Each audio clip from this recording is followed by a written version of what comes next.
விளாக்ஸ்ல ஒரு திரைப்பட விமர்சனம் தாங்க பார்க்க போறோம்.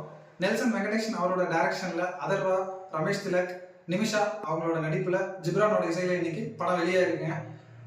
டிஎன்ஏ இந்த படத்துக்கு எந்த ஒரு எக்ஸ்பெக்டேஷனுமே இல்லாம தான் நான் போனேன். ஆனா டேரக்டரோட முந்தைய படங்கள்ல ஒரு நாள் கூத்துன்ற படத்தை நான் பார்த்திருக்கேன். அந்த படம் நல்லா இருக்குங்க. என்னன்னா அதையும் கூட போய் பாருங்க.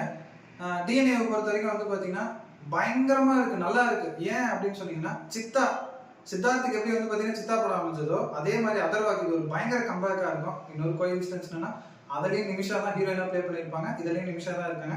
ஆனா அந்த படத்தோட கம்பேர் பண்ணும்போது 10 மடங்கு இதுல அவங்களுக்கு முக்கியத்துவம் கொடுத்துருக்காங்க. மனநலம் குறைவா வர்ற ஒரு பெண்மணியா வராங்க, பயங்கரமா ஸ்கோர் பண்ணியிருக்காங்க.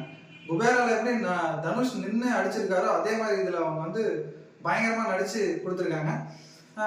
நம்ம வழக்கமா கடந்து வர்ற இந்த மெடிக்கல் ஃபீல்ட்ல என்னென்னலாம் கிரைம் நடக்குது அப்படின்றது ரொம்ப த்ரில்லிங்கா கொண்டு போயிருக்காங்க. படத்தோட டைட்டிலுக்கு ஏற்ற மாதிரி மெடிக்கல்ல இருக்கிற அந்த இதை மட்டும் தான் சொல்லியிருக்காங்க. படம் என்னோட ஹைலி ரெக்கமெண்டட், இந்த வருஷத்தோட ஒரு பெஸ்ட் படம் கூட சொல்லலாம். குபேரா மற்றும் டிஎன்ஏ ரெண்டுமே நல்லா இருக்குங்க. நீங்க உங்களோட வீக்கெண்டை இந்த படத்துல ஸ்பெண்ட் பண்ணி என்ஜாய் பண்ணுங்க. நன்றி, வணக்கம்.